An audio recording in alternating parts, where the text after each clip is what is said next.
Retest. Oke. Tes.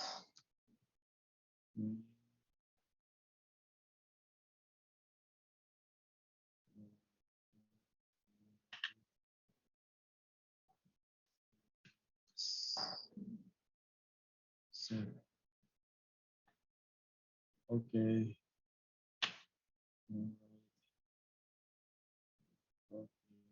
Tes.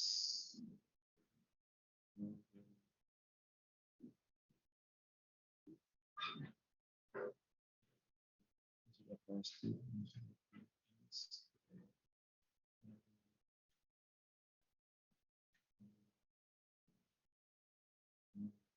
Oke, pretest sudah dirilis. Silahkan dikerjakan waktu 10 menit. Sudah masuk pretestnya?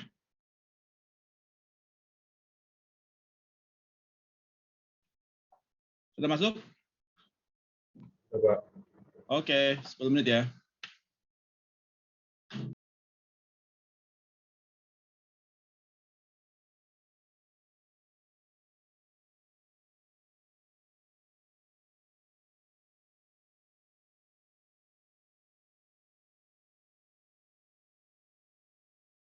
Axis of its principal components rather than a normal x and y axis. And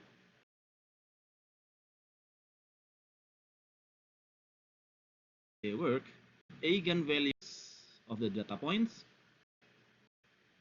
eigenvalue, the 20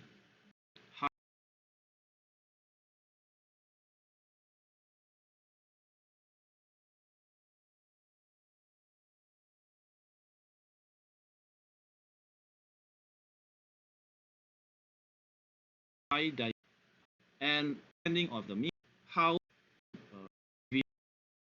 so we need to calculate the means of the data, the average divided by, and in the end, the mean becomes variable.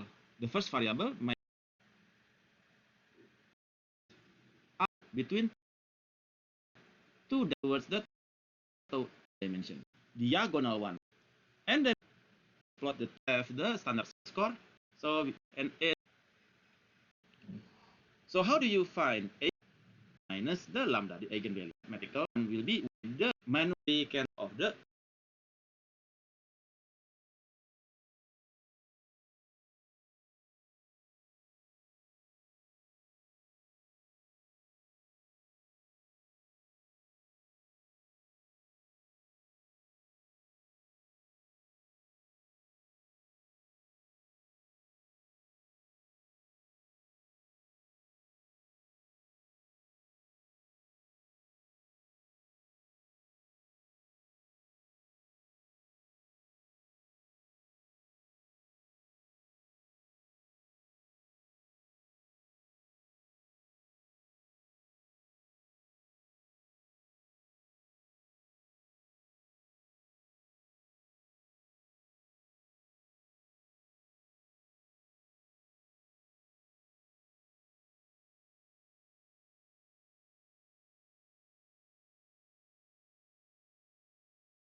highest against y dimension. Eigenvalue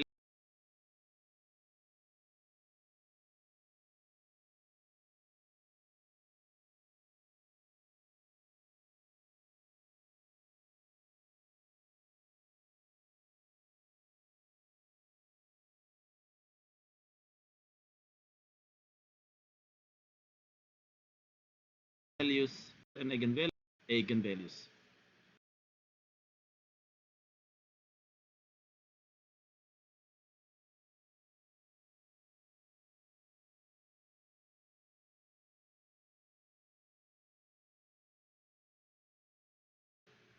Okay, Kaggle data. First, we need pandas. We lost those dimension. We choose to discard by 3. The point that so we sort the where the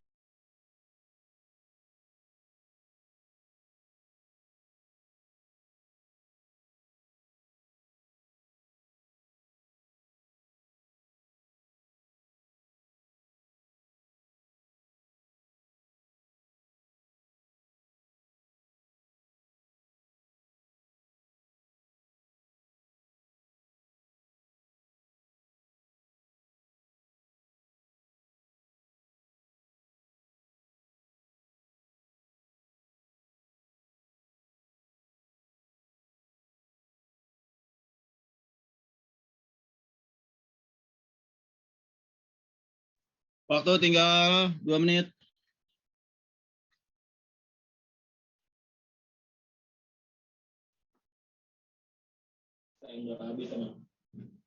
Si QS sendiri atau PT Benelli Motor Indonesia sendiri mengklaim kalau QS yang 250 ini merupakan motor scrambler VTM pertama yang dijual di Indonesia dengan sensor ABS gitu.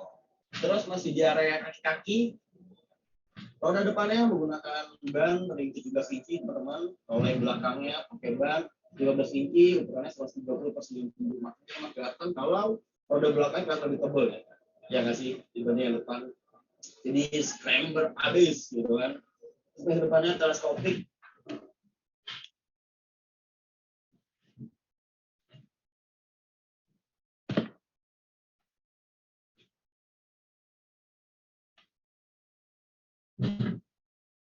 Oke, persiapan. Kita hitung mundur. 10, 9, 8, 7, 6, 5, 4, 3, 2, 1. Import. Oke. 20, 50, 70, 30, 50. Oke.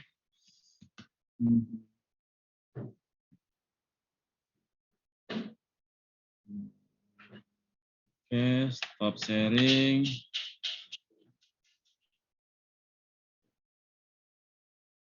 Oke. Ini nggak ada yang mau open cam ya? Udah, kalau nggak ada yang open cam, saya juga nggak open cam ya. Share screen. Santai aja. Oke.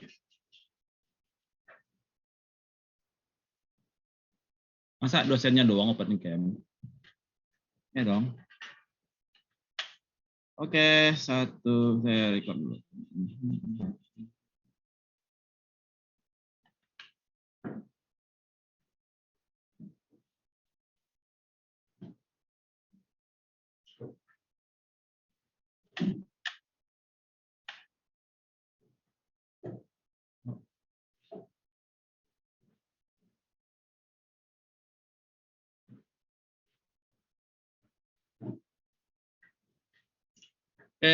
Bismillahirrahmanirrahim. Assalamualaikum warahmatullahi wabarakatuh. Waalaikumsalam. Bertemu kembali kita di hari Sabtu yang cerah ini. Pada hari ini kita masuk ke topik Big Data Analytics using PCA atau Principal Component Analysis. Cita-cita kita di dalam perkuliahan di hari ini adalah Anda memahami mengenai apa yang dimaksud dengan PCA, mengapa kita menggunakan PCA, bagaimana approach yang dilakukan di dalam PCA, dan some demo. What is Principal Component Analysis? Principal Component Analysis adalah sebuah teknik yang mentransform high dimension data menjadi lower dimension data. Dengan juga tetap mempertahankan as much information as possible. Jadi kalau kita kemarin ingat nggak yang clustering? Clustering. Nah, ada data rasionya, kita dari data di Bursa Efek berapa data rasionya? Ada misalkan 20 rasio ya. Ada 20 rasio keuangan. Ini kemudian ini adalah high dimension. Bagaimana kita kemudian merubahnya menjadi 3 rasio. Jadi kita membuat data baru yaitu 3 rasios yang menggambarkan as much as information as possible. 3 rasio ini mewakili kepada 20 rasio tersebut. Jadi konsepnya PCA adalah mengurangi dimensi data. Sehingga ketika kita melakukan visualisasi, kelihatannya lebih bagus. Datanya secara 3 dimensi dapat divisualisasikan. Ya. Dibandingkan dengan data 20 dimensi, kan susah. 20 dimensi, gimana itu 20 dimensi? Ya kan, ada 20, susah. Nah, sehingga kita cukup membuatnya menjadi 3 rasio atau 2 rasio. Kayak begini, ada PCA 1, ada PCA 2, ada yang PCA 1, PCA 2, PCA 3. Nah, bisa menjadi 3 rasio atau 2 rasio, atau 2 dimensi ya. Ada 3 dimensi atau dengan 2 dimensi. Principal component analysis ini digunakan untuk membuat new set of dimension. Ya. Yang mana dia kemudian dimensi tersebut dilakukan ranking berdasarkan nanti dengan dia punya eigenvalue dan eigenvector. Nanti kita akan bahas. Kemudian bagaimana cara PCA ini bekerja. Jadi di dalam PCA ada beberapa hal yang harus kita kuasai. Pertama adalah means, variance, covariance, standard deviation, dan bagaimana kita melakukan matrix transposition untuk mendapatkan eigenvalue dan eigenvector. Ya, means gampang, variance gampang, covariance gampang, kemarin sudah belajar ya. Standar deviasi gampang. Nah, eigenvalue dan eigenvector yang akan menjadi issues. Step di dalam melakukan PCA adalah pertama kita menghitung dulu covariance matrix. Kemudian kita mengkalkulasi eigenvectors dan eigenvalues. Kemudian menentukan berapa jumlah K atau jumlah variabel dimensi dari eigenvectors yang akan menjadi new K dimension. Dan kemudian transform original dimension kepada K dimension. Step dalam hal ini adalah pertama adalah kita melakukan data normalisasi. Step pertama adalah data normalisasi. The first step adalah untuk menormalize data agar PCA bisa bekerja.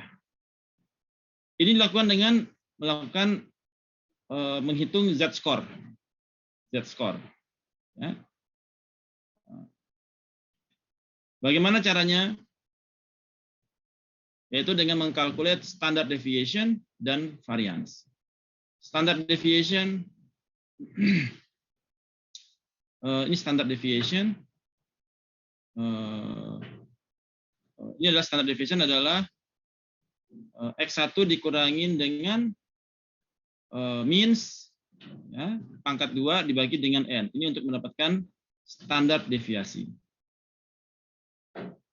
Kemudian variance. Variance adalah X1 dikurangin X min dibagi N.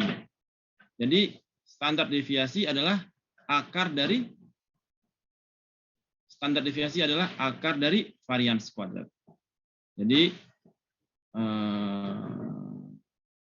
ini adalah standar deviasi, ini adalah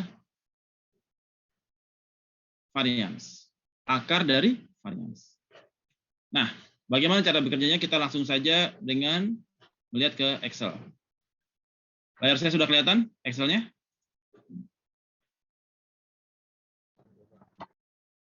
Sudah kelihatan layar Excel-nya? Oke. Jadi kalau step pertama adalah calculate dulu mean and variance. Mean dan standard deviation.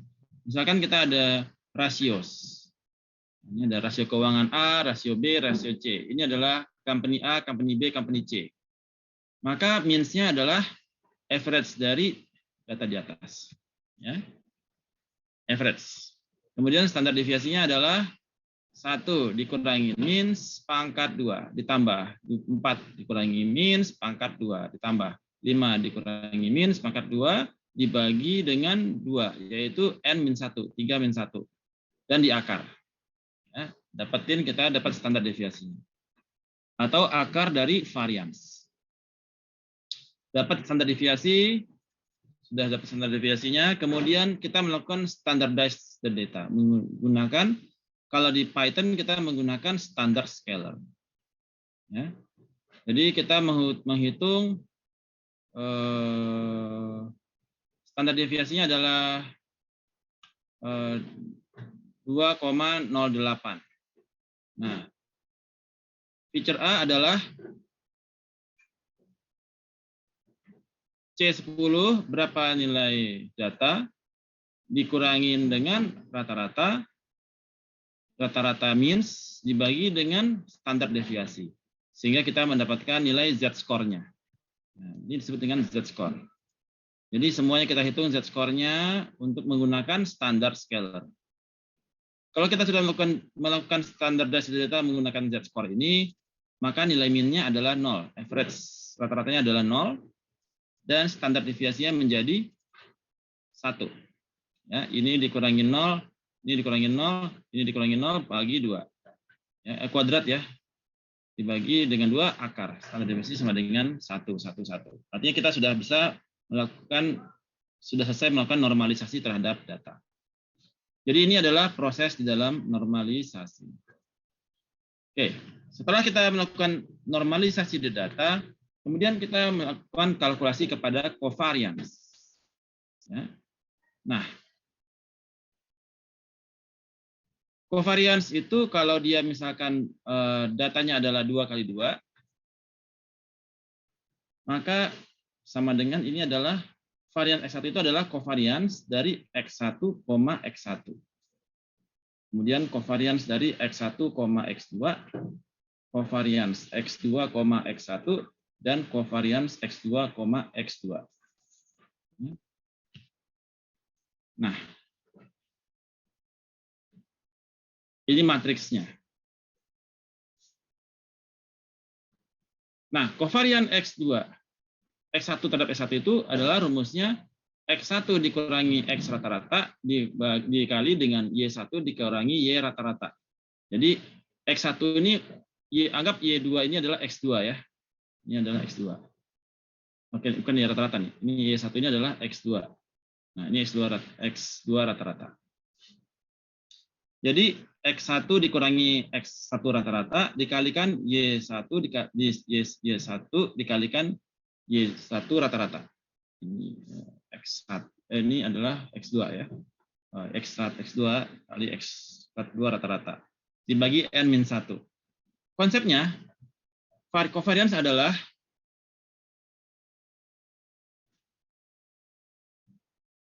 bertujuan untuk mengukur berapakah sebuah dimensi X1 berbeda dengan X2, each other. Jadi seberapa berbeda antara X1 dengan X2. Dia mengukur antara 2 dimensi untuk melihat apakah terdapat relationship antara 2 dimensi tersebut. Misalkan, semakin banyak jumlah waktu belajar, maka makin tinggi nilai yang didapatkan. Jadi dia ternyata memiliki covariance yang positif relationship. Semakin tinggi nilai, semakin tinggi waktu belajar, semakin tinggi nilai.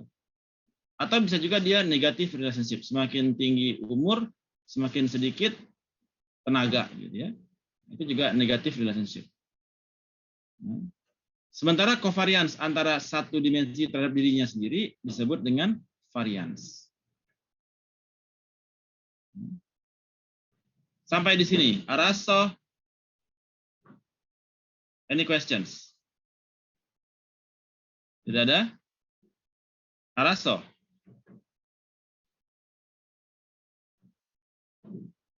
Araso. Suaranya udah pada lemot nih.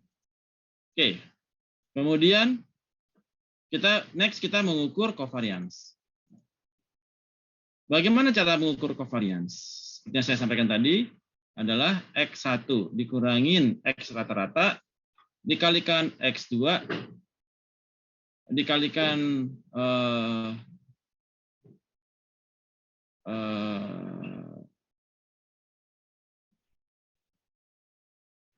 X1 dikurangi X rata-rata. Sebentar. 0.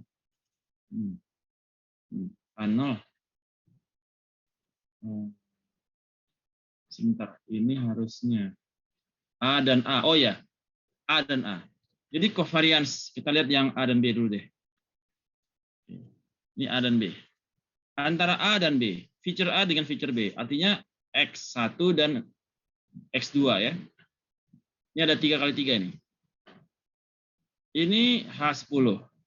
Dikurangin minsnya 0. Dikalikan I10. Ya, dikalikan rata-ratanya. Ya. Ditambah H11 0,87 dikurangin rata-rata, dikalikan I11 dikurangi rata-rata, ditambah I12 dikurangi rata-rata, dikalikan ini H12 dikurangi H rata-rata, dikalikan I12 dikurangi I rata-rata, dibagi dengan N-1. 3-1 sama dengan 2. Ya. Sebentar. Kenapa rumusnya beda saya? N-1 ya. N-1 3. Berarti harusnya dikalikan dengan covariance. Dikalikan 3-2. 2 dong. Nah, 0,42 ya. No worries. Harusnya dikalikan dengan ini ya.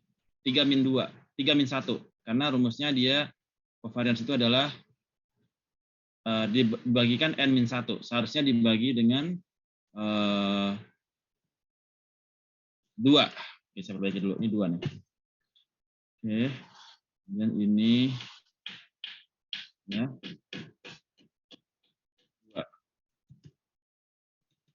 Ini dibagi dengan 2. Ini dibagi dengan 2. Ini dibagi dengan 2. Ini dibagi dengan 2. Oke, misalkan gitu ya. Oh, dibagi 2 atau dibagi 3 ya? Sebentar. Not sure. Covariance. Google.com covariance formula. Betul, N-1 ya. Tetapi juga ada yang menggunakan N. Covariance X dan Y dia bagi N. Population covariance formula dan sample covariance. For population and sample with example solve. Kalau Anda menggunakan datanya adalah data sampel, -1. Kalau Anda menggunakan data full, pakai N. Jadi tidak -1. Ya, jadi yang membedakan antara N dan N-1 adalah ini adalah data sensus, data seluruhnya. Kalau N-1 adalah data sampel. Ya. Oke. Kemudian artinya kita bisa mengacu kepada data, anggap ini data seluruhnya ya. Ctrl Z, Ctrl Z, Ctrl Z, Ctrl Z, Ctrl Z, Ctrl Z. Oke. Kita anggap ini adalah data seluruhnya. Jadi dengan 3. Kemudian sehingga ketika A dengan A yaitu 0,67, A dengan B 0,28, A dengan C 0,28, B dengan A. B dengan A sama dengan 0,28. Jadi kita tinggal pakai yang A dan B sama aja dengan B dengan A. BB ini 0,67. Nah, ini kita ikutin matriksnya 3 kali 3. Jadi kita sudah bisa mendapatkan covariance. Berikutnya adalah setelah kita dapatkan nilai matriks covariance, kita membuat matriksnya ya, sudah kita buat. Ketika yang diagonal ini AA, BB, CC ini disebut dengan variance ortogonal. Ya. Kemudian di dalam covariance ada yang disebut dengan positive covariance, ada yang disebut dengan negative covariance. Yang tadi saya sudah jelaskan. Positive covariance menunjukkan ketika salah satu dimensi naik, yang lain juga naik. Negatif seperti misalkan jumlah waktu belajar sesuai dengan jumlah nilai. Our studied increase, maka juga marknya nilainya juga increase. Negative value yaitu apabila one increase, the other decrease. Misalkan active social life naik, maka performance di kantor turun. Ketika kita aktif, kita di IG, TikTok, keaktifan kita di TikTok naik, maka performance di kantor turun. Ya, karena waktu kita habis main TikTok di kantor. Ya, artinya ada negative value antara TikTok dan performance di kantor. Dan dia disebut dengan zero apabila dia independen dengan lainnya. Seperti tinggi pelajar yang naik itu tidak ada hubungannya dengan nilainya juga naik, nggak ada hubungan. Jadi bisa disebut dengan zero. Berikut adalah stage selanjutnya adalah bagaimana kita bisa mendapatkan eigenvector dan eigenvalues. Nah, untuk mendapatkan eigenvalues kita adalah dengan cara untuk mendapatkan eigenvector kita harus dapatkan eigenvalues. Eigenvalues ini didapatkan dari nilai covariance dikalikan dengan nilai X sama dengan nilai vektor, covariance dikali vektor sama dengan eigenvalue dikali vektor. Contohnya, kita lihat di Excel. Oke. Calculating the eigenvalues and eigenvector. Bagaimana caranya? Eigenvalues. Nah, tadi kita sudah dapatkan nilai dari matriks covariance. Setelah kita dapatkan matriks covariance, di masing-masing variance atau di yang ortogonal ini, AA itu kan disebutnya variance, dikurangin dengan eigenvalue-nya. Dikurangin eigenvalue-nya. Ya. Kemudian dari sini kita dapatkan persamaan 0,67 dikurangi dengan eigenvalue dikali 0,67 dikurangi sini. Ini dikali dengan ini. Ya, bentar ada ini enggak ya? Oke, siapkan. Oke. Ini dikali dengan ini, dikurangi ini dikalikan dengan ini dan ini, ditambah ini dikalikan dengan ini.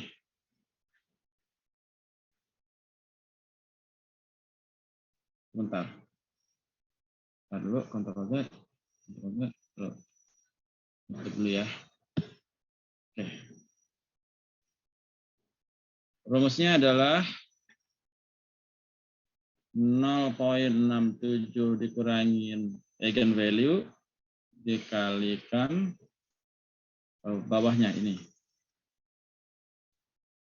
0,67 dikurangin eigenvalue terus 0,67 dikurangin eigenvalue terus dikurang 0,2867 2867A. Bentar. 28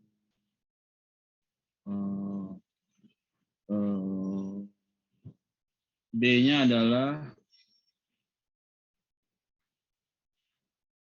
0,28 dikalikan ini dikalikan 0,28 terus 0,67 0,67 dikurangin lambda eigenvalue terus dikurangi yang ini 0,28 dikalikan 0,28 ini 0,28 0,67 dikurangin eigenvalue 0,28 0,67. Nah, Dari sini didapatkan persamaan, yaitu turun ke bawah 0,67 dikali 0,67 dikurangi eigen dikali 0,7 kurangi eigen value dikali ini dikurangin eigen dikali 0,67 dikurangin eigen ya dikurangi 0,67 dikali 0,67 ya. Terus dikurangi 0,28 dikali 0,28 dikalikan dengan 0,6 dikali eigen dikurangi 0,67 dikali 0,28 tambah 0,28 dikalikan 0,28 dikalikan 0,67 dikurangi 0,67 kurangi alfa dikalikan 0,28 sehingga didapatkan persamaannya diteruskan 0,67 dikurangi eigen dikali 0,4489 dikurangi 0,7 kali eigen dikurangi 0,7 dari eigen ditambah eigen value kuadrat dikurangi 0,449 dikurangin 0,28 bla bla bla bla bla bla bla bla bla sampai di sini sehingga didapatkan persamaan akhir adalah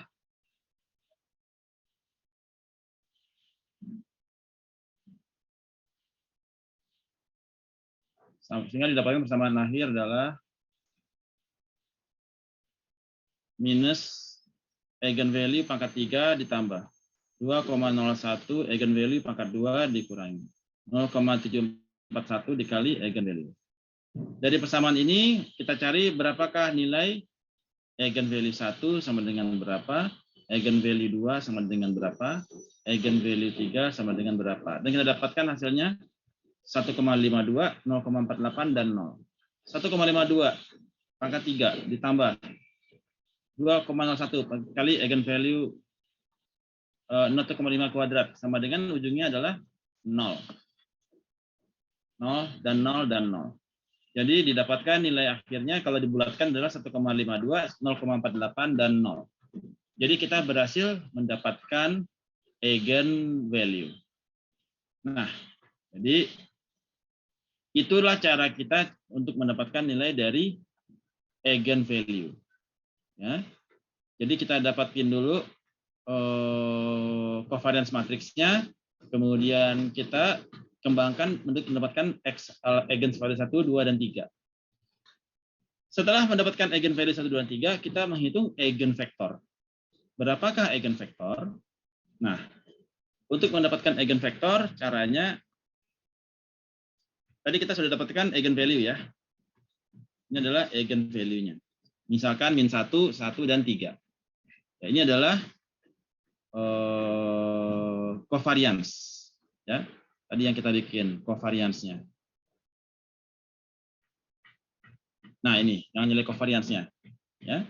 Covariance XX, XY, XZ. Nah, tadi kita dapetin. Kemudian kita dapatkan berapakah nilai eigenvalue-nya. 1, 2, dan 3. Kalau dia 3 kali 3 ya. Sesudah itu, sesudah dapat nilai eigenvalue, maka nilai eigenvalue jadi kita tinggal masukkan nilai eigenvalue-nya ke sini. Dapetin masuk, ya kan? Nah, sama dengan 222, 221, 002. Ya. Sehingga kemudian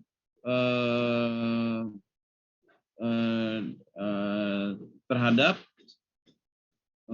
eigenvalue 1 adalah eigenvalue-nya adalah 110,001. Ini standar untuk eigenvalue 1-nya. Sehingga didapatkan nilai eigenvektor adalah min 1, 1, dan 0. Begitu juga ketika kita masukkan eigenvalue 2. Ya. Dikalikan dengan eigenvektornya, didapatkan eigenvektornya adalah min 1, min 2, 2. Begitu juga dengan eigenvalue 3. Didapatkan eigenvektornya 1, 1, 0. Sehingga kemudian nilai eigenvektor yang sudah kita kumpulkan adalah min 1, 1, 0, min 1, min 2, 2, 1, 1, 0. So we got the eigenvector. Ini di eigenvector. values.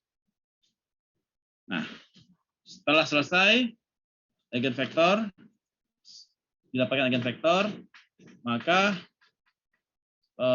kita kemudian dapat membentuk PCA yang mengkompres terhadap data. Kita dapatkan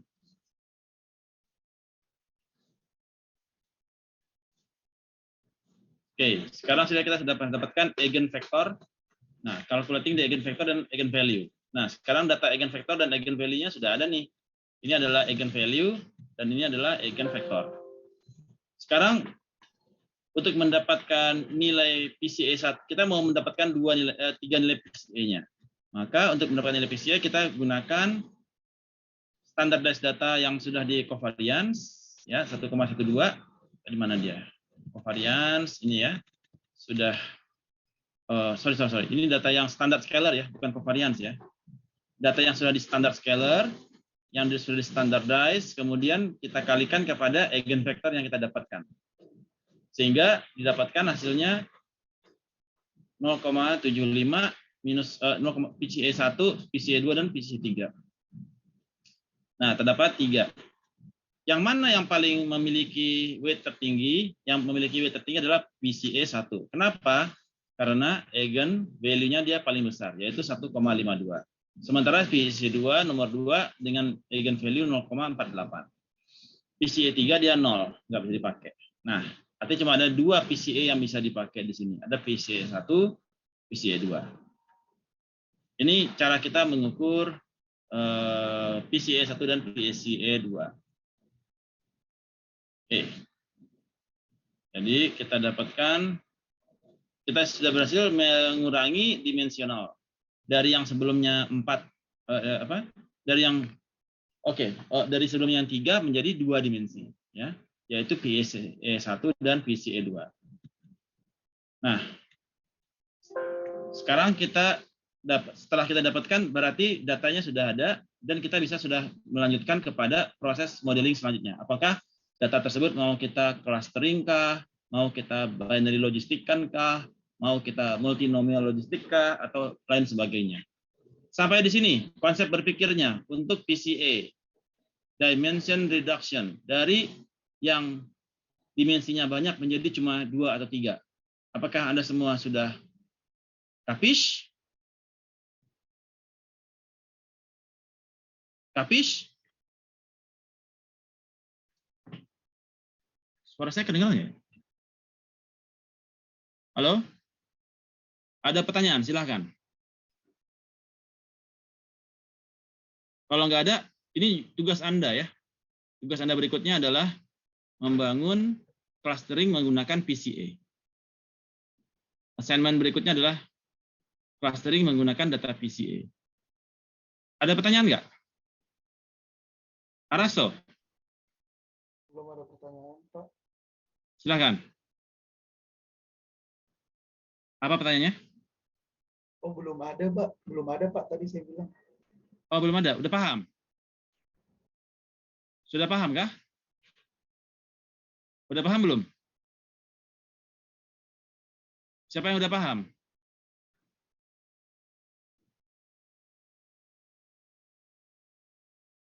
Yang mana?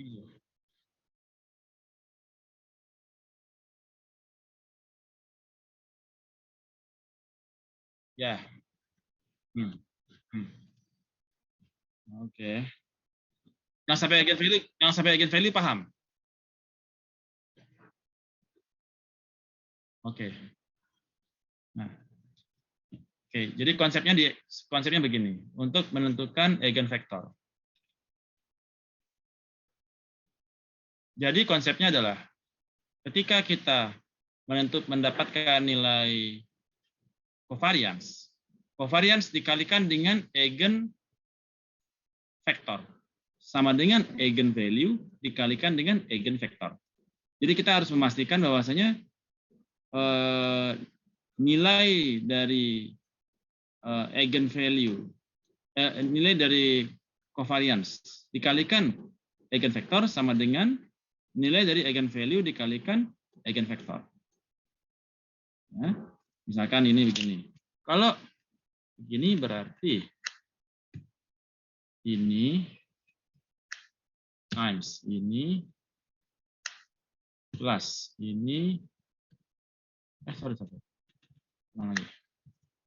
C39 dikalikan ini plus ini dikalikan ini plus ini dikalikan ini. 0,439. Yang bawahnya adalah covariance ini dikalikan. Ini pelajaran SMA kan? Kalau nggak salah ya.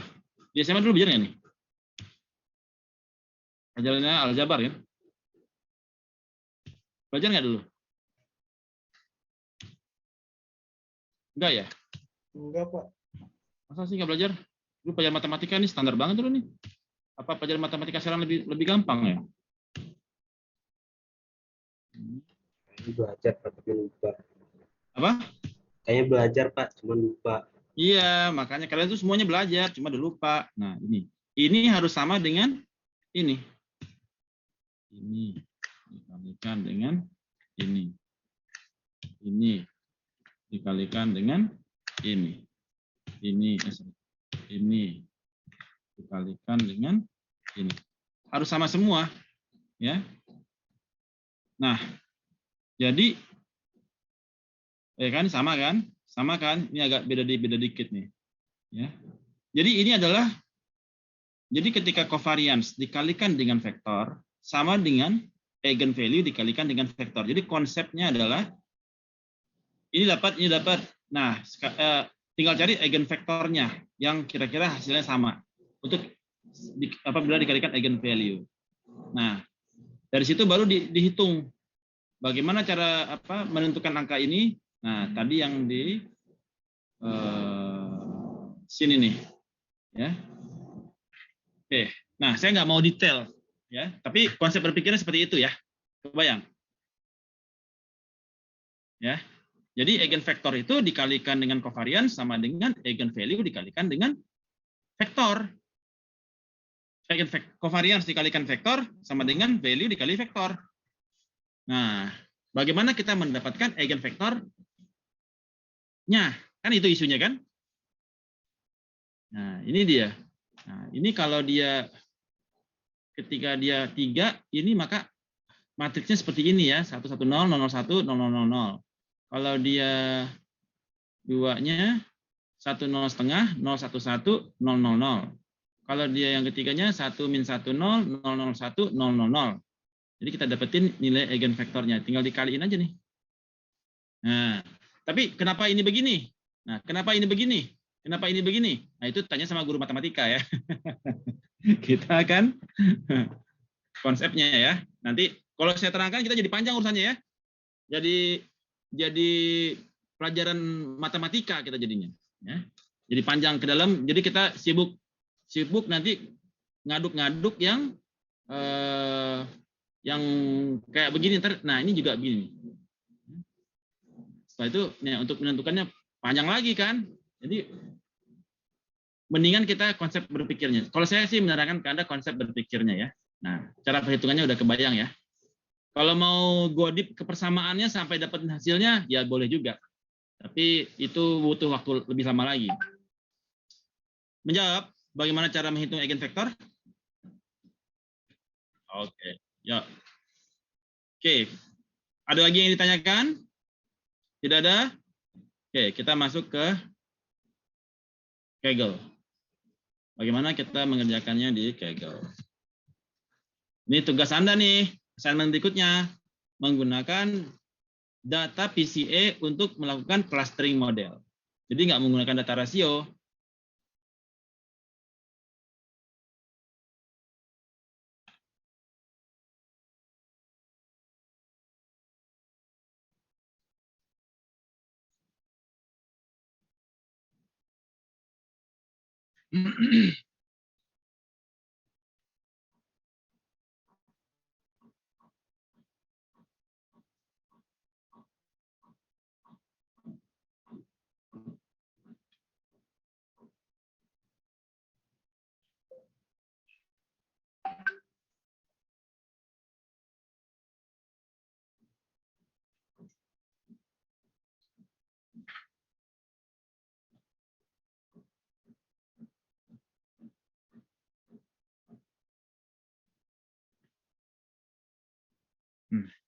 Oke, pertama-tama kita import dulu pandas, ya, NumPy, Matplotlib untuk gambar. Kemudian scikit-learn decomposition kita import PCA, scikit-learn preprocessing kita import standard scalar, dan scikit-learn dataset kita import load iris. Saya menggunakan data iris dulu ya. Saya gunakan data iris. Oke, kemudian untuk data yang akan kita gunakan, data X-nya adalah iris, dari data load iris, kita punya iris, kemudian X-nya adalah panda dari data frame, iris data, dengan kolom iris features name. Nah, kemudian Y-nya adalah categorical dari iris target names. Kita lihat dulu yang head-nya.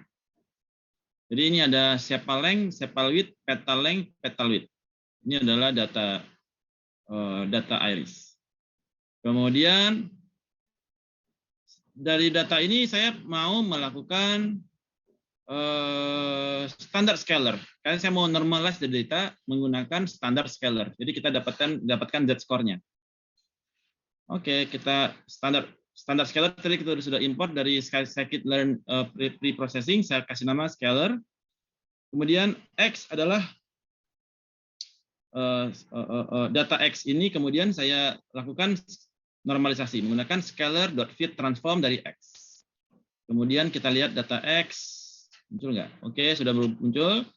Ya, minus 0,9, 1,10. Jadi dia normalize dari z-score-nya dia. Dari standar deviasinya dia selisihnya berapa. Oke. Kemudian udah dapat standar scalar-nya. Setelah itu kita data sudah dinormalize, kemudian kita tinggal panggil PCA, di mana kita mau berapa komponen yang mau kita pakai. Mau 2K, mau 3K, it's your call.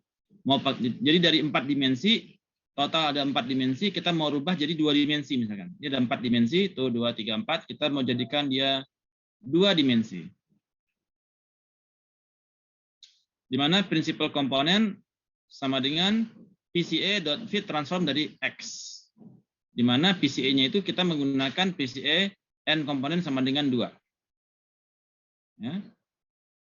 Kemudian data X yang baru, new X, ya, adalah PD dari data frame, kemudian data sama dengan principal components yang sudah dengan PCA menjadi 2, dengan nama kolom adalah PC1 dan PC2. Oke. Kemudian kita new X head. Nah, kita dapatkan principal komponen 1 dan principal komponen 2. Jadi data dari 4 data tersebut sudah membentuk data baru, yaitu PC1 dan PC2. Setelah ini saatnya Anda melakukan clustering model.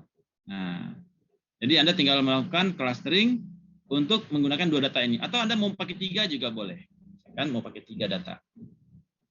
Data kita pakai, PC1, PC3. Oke. Kemudian kita lihat datanya. Ada 3 data. Dengan data 3 ini, Anda baru membuat clustering model. Sampai di sini paham? Arasoh, yang ini bisa diabaikan nih. Ini diabaikan saja.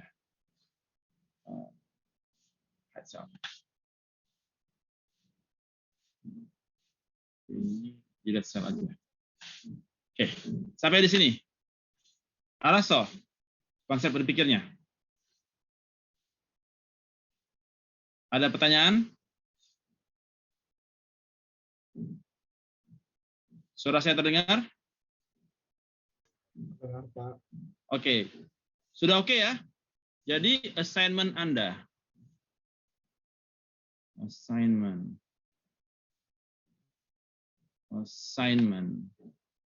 Classwork. Create assignment. Hi students. Please develop hybrid model, clustering, and PCA. Ya, towards using financial ratios in Bursa Efek Jakarta data. Ya, please develop hybrid model. Develop the deck and journal accordingly. Okay. Happy researching. Happy researching. Assignment. Clustering. PCA. Hybrid, clustering, and PCA. Due date sekarang kapan ya? Next week kah? Sekarang tanggal 4. Tanggal 11 ya.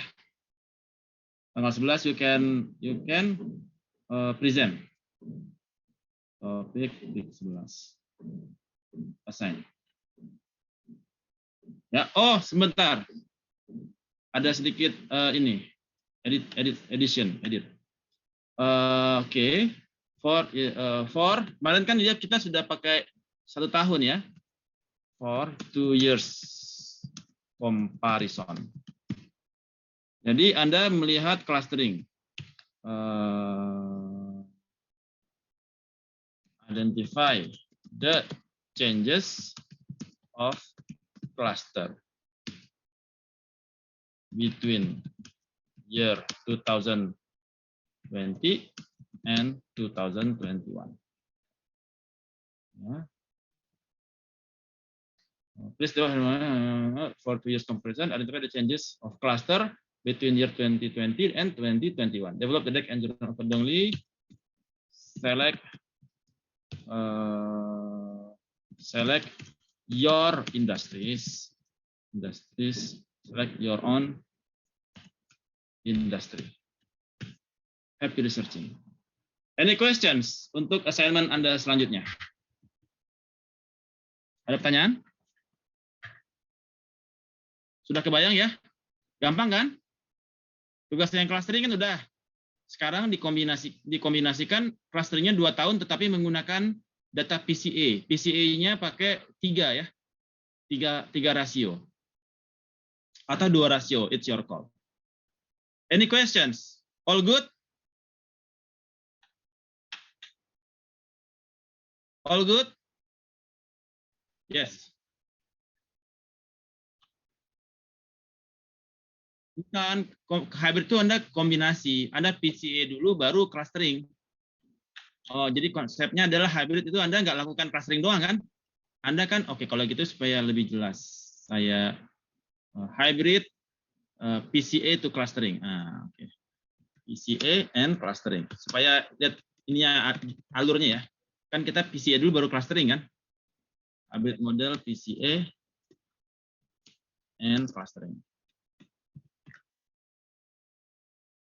Ya. Ya. Oke. All good? Gampang kan? Gampang lah ya? Nggak ada pertanyaan? Kalau nggak ada pertanyaan kita post test nih. Udah oke ya? Oke, good. Kalau gitu kita post test. Apa? All good? Ya, Pak. Sip. Gampang kan? Yalah, gampang kok itu. Kan udah kelihatan ininya, codingnya.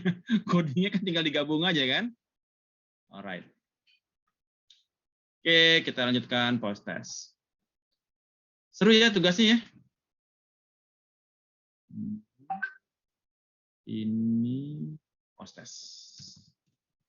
Bentar.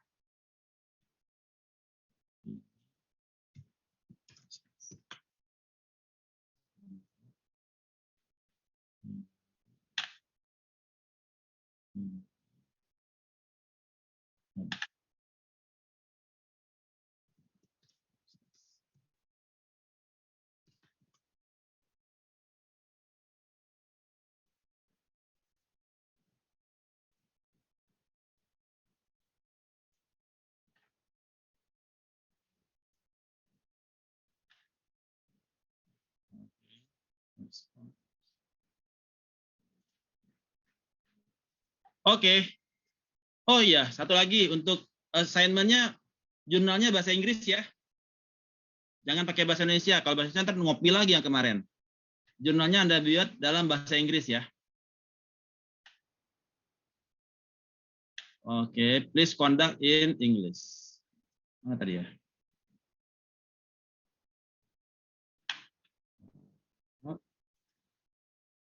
Oke. Anda bikin deck-nya dan jurnalnya in English. Gampang lah, tinggal Google Translate. Kemarin juga udah bikin. Dah, biar beda. Kalau nggak, Anda copy paste lagi dari yang kemarin. Ya kan? Biar agak-agak challenging dikit. Oke. 10 minutes.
Oke, yang absen hari ini cuma Noval ya. Oke. Oke, sudah 7. Oke. Saya lihat udah. Oke, 1 more minutes. Counting down.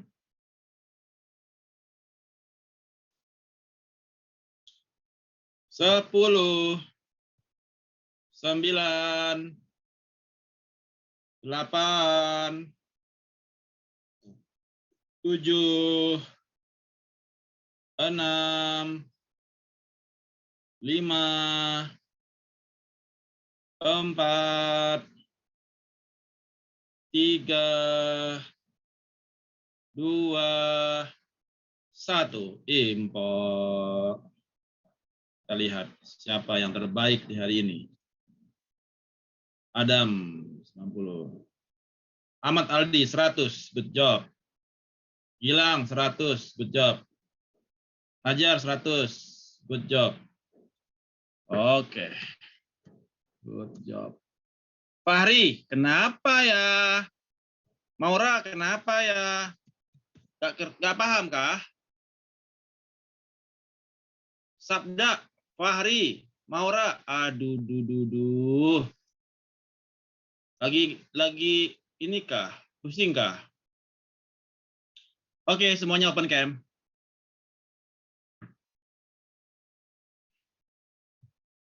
Kalau kuliah males buka cam. Udah open cam terakhir-terakhir aja ya. Oke. Jadi kita hari ini telah mempelajari mengenai prinsipal komponen analisis. Kemudian tugas ada hybrid model, PCA dan clustering. Anda gunakan all rasio data dari BEJ. Ada 20 rasio kah, 30 rasio kah. Terus Anda normalize, dapatkan PCA-nya, kemudian lakukan clustering di tahun 2020. Terus clustering yang kedua di tahun 2021. Kemudian Anda melihat changes, perubahan dari clusternya. Di tahun pertama clusternya yang di cluster yang bagus atau yang jelek. Di tahun kedua dia di cluster yang bagus atau yang jelek. Terus bagaimana Anda menginterpretasikannya dia bagus atau jelek? Kan itu dia pakai PCA kan? Nah, Anda lihat dari performance perusahaannya. Mana yang kategori yang bagus, mana yang jelek, nanti Anda lihat di perusahaannya ya. Nah, tahun kedua dia pindah, apakah dia jadi bagus atau jadi jelek. Clusteringnya nggak harus 3, clusteringnya bisa tetap 5, bisa tetap 6, bisa tetap 8. It's your call. Yang penting datanya cuma 3 ya. Karena kita mau melihat X1, X, Y, dan Z. Sehingga visualisasinya lebih bagus. Itu materi kita hari ini. Waktu deadline minggu depan cukup lah ya. Kan datanya udah ada semua. Data udah ada di BEJ. Codingnya udah ada semua. Ya. Coding yang PCA juga sudah ada. Ya paling habis waktu nanti buat Google Translate. Kemarin pakai bahasa Indonesia, sekarang bahasa Inggris. Ditambahkan metodologinya menggunakan 2 metode, PCA dan clustering. Ya usahakan minggu depan udah ada lah. Oke, baik. Untuk caption saya hari ini, ada request nggak? Lagi ada masalah kayak apa gitu? Kira-kira ada isu apa saat yang lagi asik sekarang? Mau ngetes hafalan nih saya nih. Berduka kenapa?